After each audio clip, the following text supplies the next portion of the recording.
Saludos amigos del canal, mi nombre es Santiago Gutiérrez y hoy les transmito en vivo y en directo y a todo color desde la ciudad de Medellín, Colombia. Esto que está ocurriendo en las últimas horas, una ramificación de la guerra de Ucrania, es como un globo al que le están buscando chuzarlo por lados diferentes y no han podido hacerlo explotar y continúan. Ahora es por el lado de Kaliningrado. Lo han intentado por varios frentes, lo han intentado con armas, lo han intentado con sanciones. Pero lo que escuché esta mañana me pareció impresionante. Dicen, todo lo que pueda quemarse en esta guerra está ardiendo, sea en territorio en Ucrania, sea en el tema de acuerdos, sea en el tema de esquemas, de soluciones a esta situación, todo está ardiendo. Y ahora en Kaliningrado, que Kaliningrado es una posición de los rusos en el Báltico, una posición estratégica. Kaliningrado le pertenecía a los alemanes y después del año 1945 ya ingresó a pertenecer a a la Unión de Repúblicas Socialistas. Pero, ¿qué es lo que está ocurriendo en cuestión en Kaliningrado? Se los voy a mostrar en el mapa. En Kaliningrado, como pueden ver, cerca de Lituania, Letonia, Estonia, Bielorrusia, esta parte de color naranjado que dice el Kaliningrado es parte de los rusos, es parte del territorio de los rusos.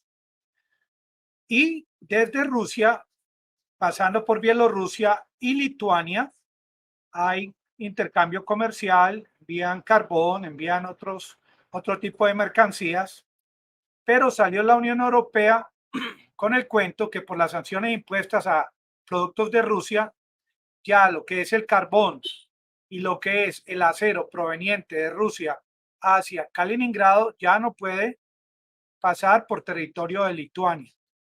A propósito, les cuento, antes de esta prohibición por parte de la Unión Europea, los trenes que venían desde Rusia hacia Kaliningrado no, no era permitido que pararan en territorio de Lituania.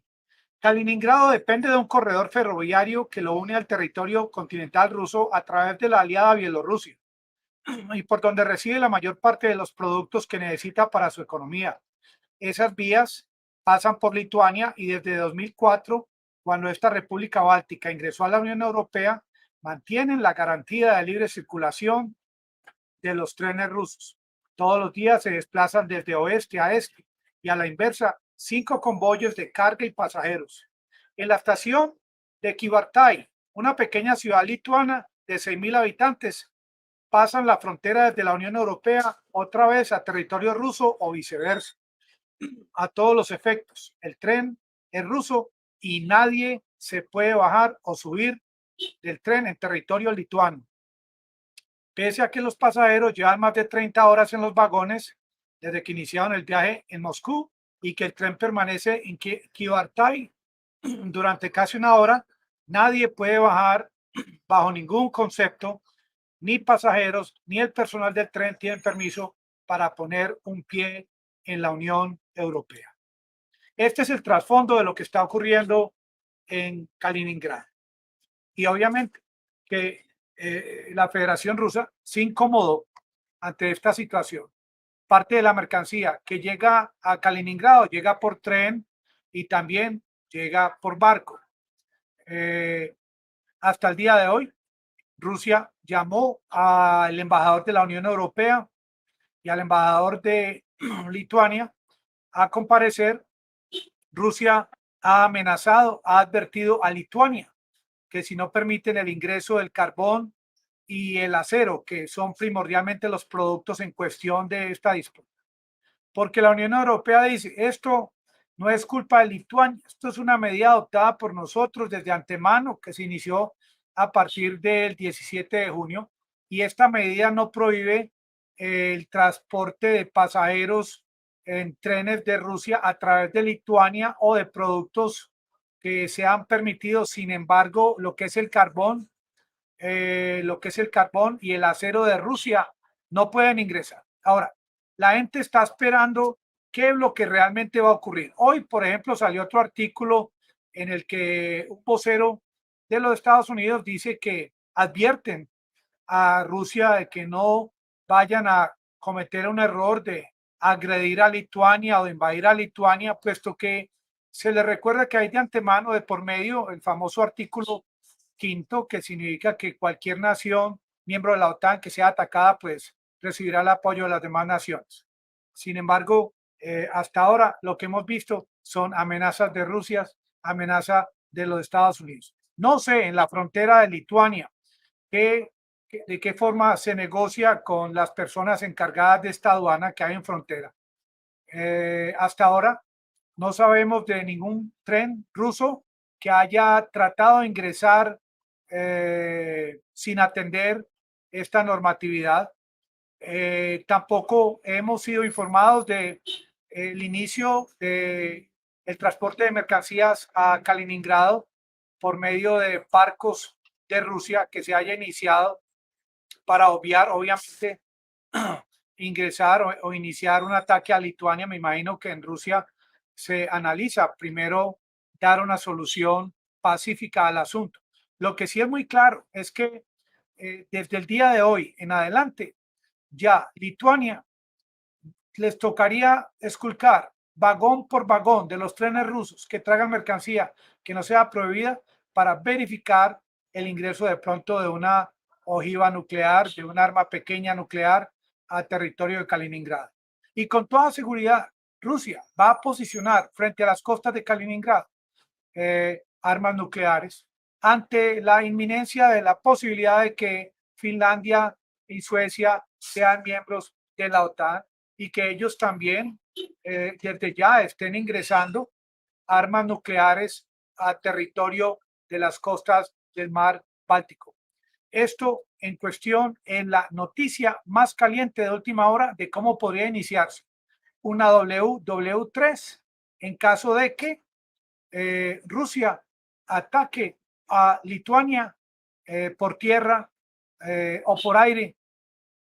Sin embargo, la otra cara de la moneda es que ante una inminencia de un ataque de los rusos por tierra a Lituania, no se sabe con certeza realmente si la OTAN tendrá los pantalones para cumplir su palabra e iniciar un ataque contra territorio ruso. De darse la circunstancia, esta circunstancia como inicio a este escalamiento de este tipo de confrontación, estaríamos preparados muy pronto para ya dar otro tipo de noticias sobre la guerra en Ucrania. No solamente esta guerra de desgaste en la zona de Donbass, esta guerra de centímetro a centímetro, cuerpo a cuerpo, calle a calle, esta guerra, estas escenas diarias de derramamiento de sangre, pérdida de vidas humanas, sino que ya se iniciaría una fase diferente de guerra en la que con ataques, con menos cantidad de ataques, se conquistarían territorios, se lograrían fines de guerra, actos de guerra de un nivel de escalamiento superior.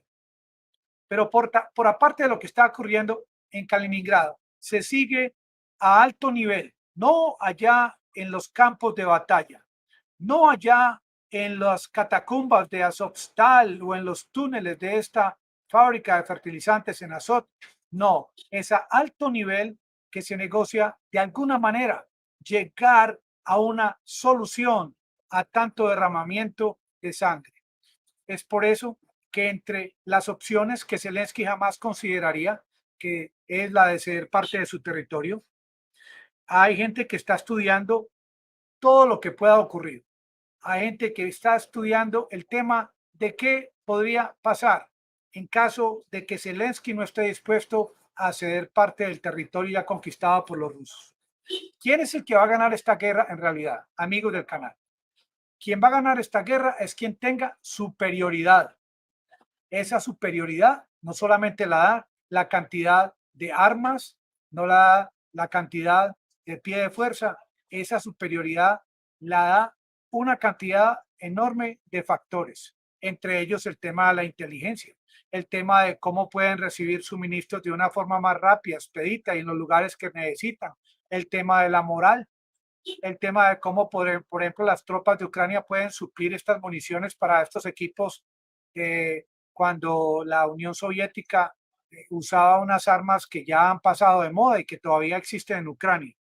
Rusia, mientras estamos hablando, dice en Ucrania, ha perdido 20.000 hombres. Sin embargo, cada día Ucrania pierde 100 hombres y tiene 500 heridos en la guerra.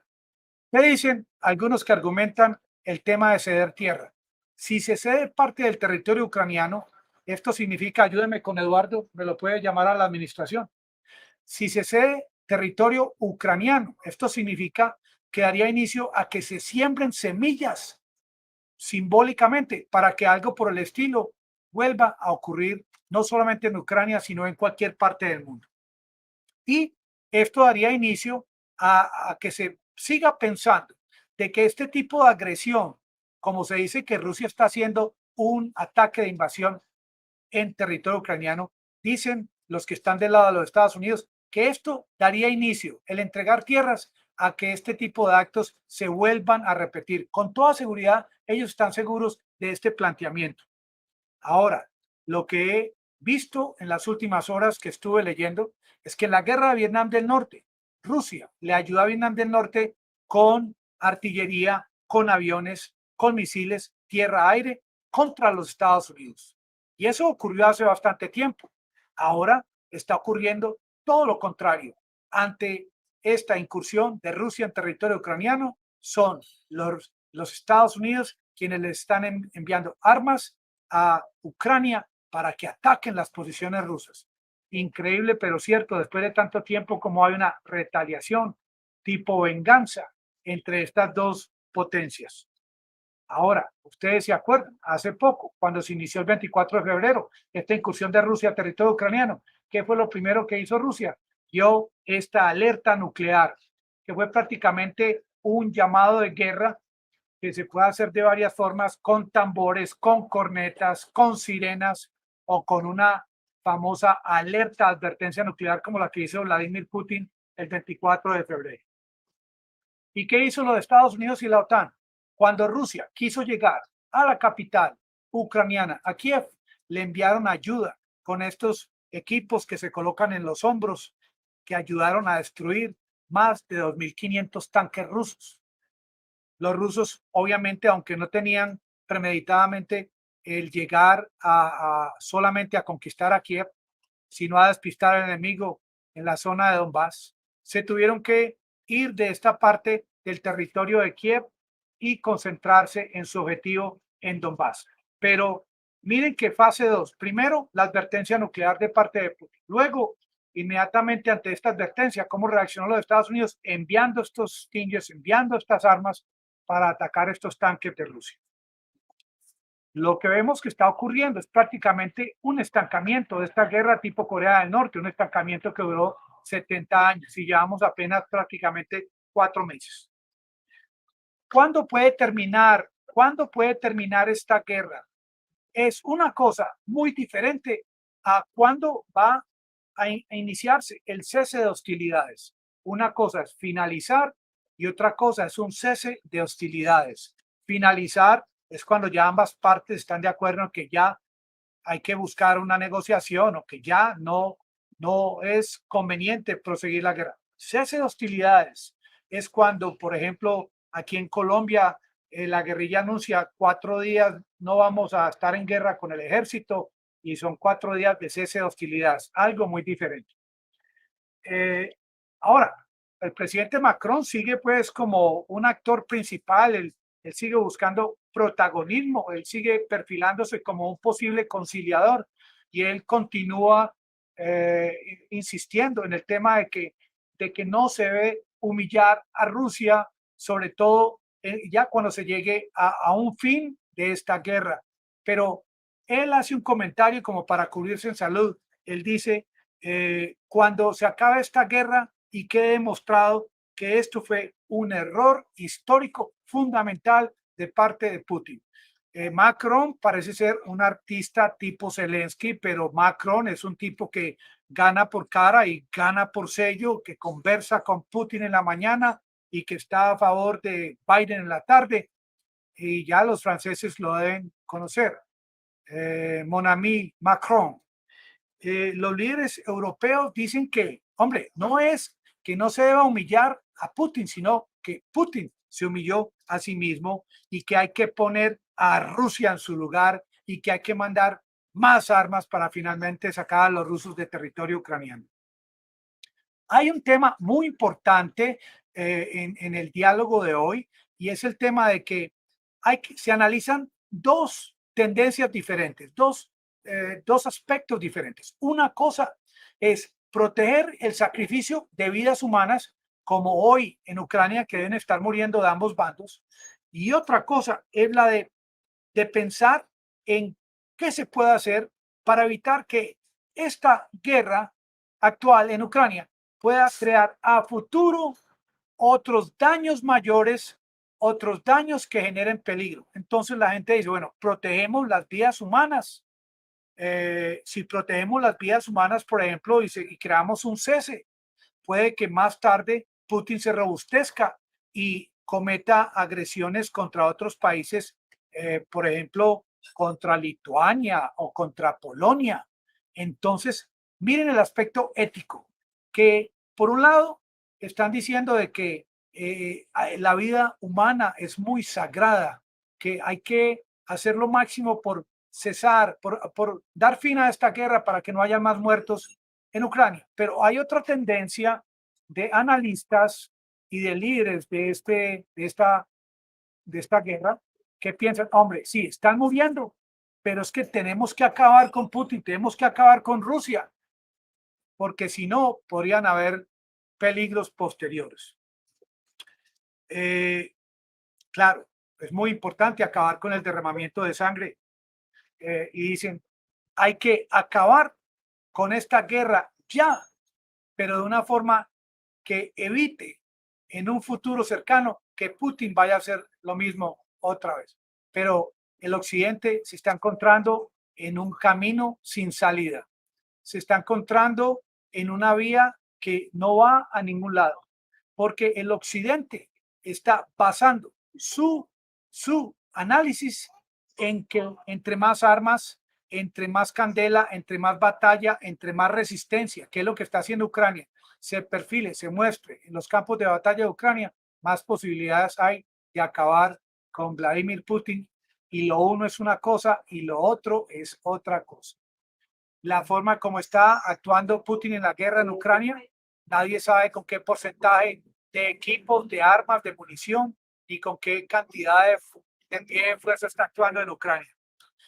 Ustedes se acuerdan, porque este es el planteamiento de la gente que está a favor de Ucrania, y este es el siguiente planteamiento que ellos están mostrando por las diferentes plataformas. ¿Ustedes se acuerdan la guerra del Golfo? Sí, 1990, 1991. Yo estaba recién llegado a los Estados Unidos y aquí cuando iba al poblado, a una tabernita ya que se llamaba Anclar en esa época, yo por televisión veía estos misiles que enviaba los Estados Unidos contra esta zona del Golfo Pérsico.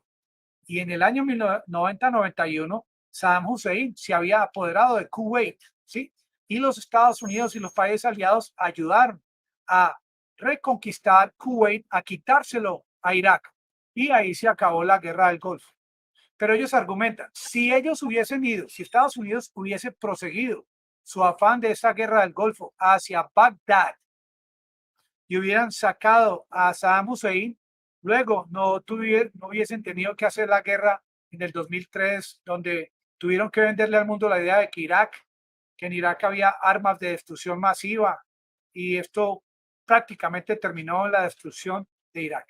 Y dicen lo siguiente, miren lo que ocurrió si actuamos de esta manera, pero si actuamos, perdón, como si actuó en el año 45, que los aliados se unieron para acabar, para derrocar, para destruir a los nazis, pues la situación sería muy diferente. Y quieren vender este argumento para decir que ahora se debería hacer lo mismo contra Putin que lo que se hizo contra Adolf Hitler en el año 1945, argumento que realmente no tiene cabida, que no tiene lógica, pero esta es la forma como están ahora actuando y escribiendo en sus diferentes columnas.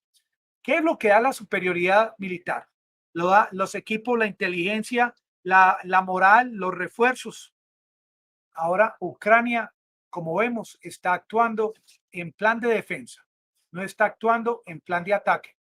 Los refuerzos que están llegando en cuanto a armamento y logística está llegando apenas un leve porcentaje y siguen muriendo las personas en territorio ucraniano.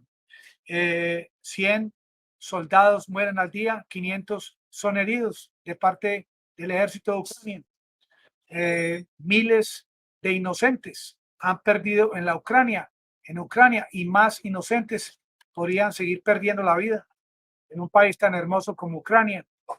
El hecho de que hay 500 personas allá todavía en la planta de Azot y no hay todavía medidas de parte del gobierno de Zelensky para lograr sacarlos de este encierro. La gran motivación, obviamente, es para evitar que haya más derramamiento, pero eso piensan algunos, sobre todo quienes piensan del lado de la ética, pero hay otros que solo ven como única salida, ya que se dio la oportunidad de esta guerra en Ucrania, de aprovechar esta coyuntura para definitivamente acabar con Rusia, acabar con Vladimir Putin. Y esto es lo que yo lo veo imposible. Esto es lo que yo le veo algo que no tiene sentido, que ya ha sido comprobado de que esto lo había pronosticado la Federación Rusa de hace bastante tiempo de que esta guerra se iba a dar. Ellos ya sabían que la posición de la OTAN y Estados Unidos era la de atacar a los ciudadanos prorrusos en Donbass, era la de llegar a las fronteras rusas. Eso ya lo sabía Vladimir Putin y ellos obviamente tienen sus reservas para este tipo de guerra y tienen sus reservas también nucleares. ¿De qué estamos hablando realmente? Estamos hablando de que una quinta parte de Ucrania está bajo el control de los rusos. Que todos los medios informativos hablan de Severodonetsk, de Lysychansk, que todavía están en su mayoría bajo control ruso, pero que todavía hay reductos de las fuerzas ucranianas. Pero esta guerra va más allá de solamente pormenorizar lo que está ocurriendo en el Donbass. Hay en la actualidad generales de ejércitos de la OTAN, de la Federación Rusa de los Estados Unidos, analizando y buscando la salida por otro lado, no solamente con artillería o con más logística o más armas de largo alcance, sino se está buscando la salida ya casi a 4 meses, una salida diplomática. De alguna manera, este asunto de Kaliningrado fue prácticamente para apoyar a los rusos a que contemplen la posibilidad de llegar a un acuerdo diplomático. Miren que están viendo que tanto uso de dinero, tantos recursos, tantas armas que no están a la solución, tiene que haber una solución. Ya en Europa el tema de el costo de las energías, como me han dicho algunos amigos por el canal, hay ya protestas, no solamente como las de Ecuador, sino como las que se ven en Bruselas, en varias partes de Europa, en España, en Alemania. Y estas protestas obviamente van a incrementar a medida que sigan subiendo los costos de los commodities y los costos del petróleo y del gas natural.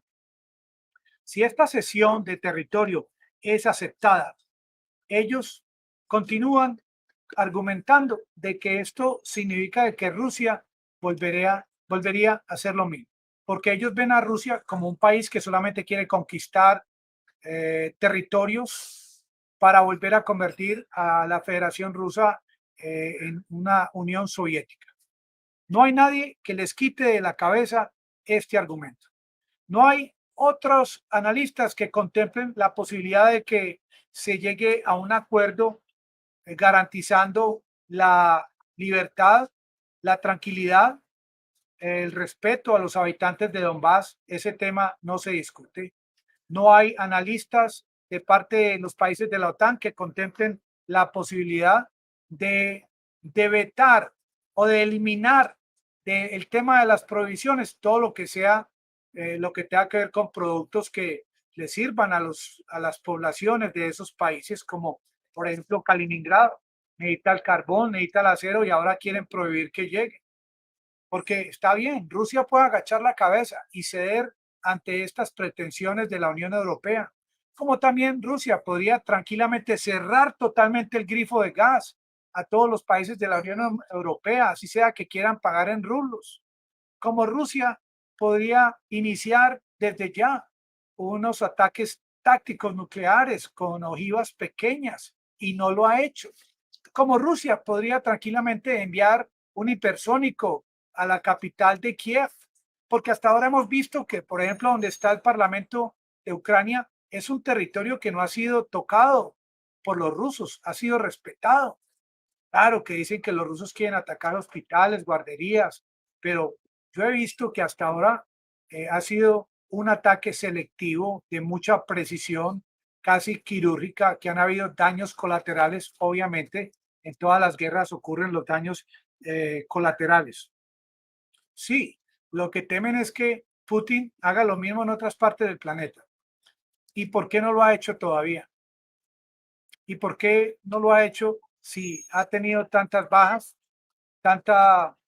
tantos de sus equipos que han sido destruidos en esta guerra y no lo ha hecho? ¿Por qué esta mañana que evitaron que llegara el acero y el carbón a Kaliningrado, él no hizo un intento de usar una ojiva táctica? No lo ha hecho porque él tiene otro objetivo, porque el tema de este operativo especial en Rusia tiene otra objetividad, y es la de la protección de los prorrusos en Donbass. Es para que esta gente pueda seguir hablando su idioma. Es desmilitarizar a una Ucrania que está al pie de su frontera y que podría afectar la existencialidad de Rusia. Ahora, ¿para dónde va mi argumento? Mi argumento es que hay dos opciones de las que están agarrados tanto los rusos como los ucranianos como los de Estados Unidos. Es pelear, seguir peleando o aceptar las pérdidas territoriales. Ya hemos visto que de parte de Zelensky, de parte de Johnson, Boris Johnson y Biden, esto no es un asunto que se pueda contemplar. Pero hago el paréntesis, la posición de Biden es la de que él se lava las manos y que decida Ucrania qué es lo que quiere hacer. Que mientras tanto, todas las armas que quieran recibir.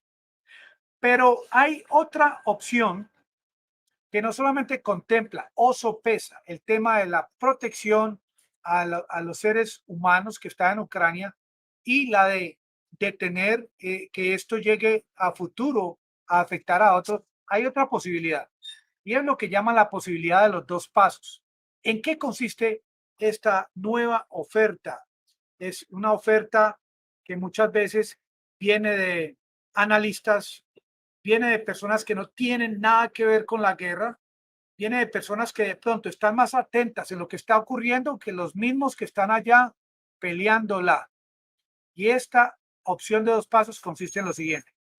Mientras no haya un cese al fuego, le dicen a Ucrania, continúe resistiendo y atacando y tratando de recobrar el máximo de tierras o territorios que han sido tomados por los rusos. Esto le aconsejan a Ucrania. Que cuando llegue este famoso cese al fuego, repito, no el fin de la guerra, cese al fuego, porque fue como un acuerdo, porque ya han visto que han llegado a un punto de desgaste. El número dos de esta propuesta es inmediatamente iniciar una negociación para tratar de recobrar el máximo de territorio perdido en la guerra. Esta opción no la había escuchado antes, no la había propuesto antes por este canal. Es una opción que no ha sido contemplada ni por Macron, ni por Boris Johnson, ni por Estados Unidos, que hay que tener en cuenta. Como también la mente de Zelensky, lo que él está pensando en este momento y lo que está pensando Boris Johnson. La única meta es la de ganarle a Rusia sin que Rusia sea premiada en esta guerra. Y eso significa la posición de siempre de Zelensky, sacar a Rusia de territorio ucraniano, que devuelva Crimea, borrón y cuenta nueva, para ellos poder contemplar, negociar con los rusos, algo que lo veo muy difícil y que seguiremos pensando, dialogando con ustedes en el próximo video de esta noche a las 7:50 hora de Colombia. Muchas gracias a todos. Agradezco sus comentarios. Que la pasen todos muy bien. Muy amables.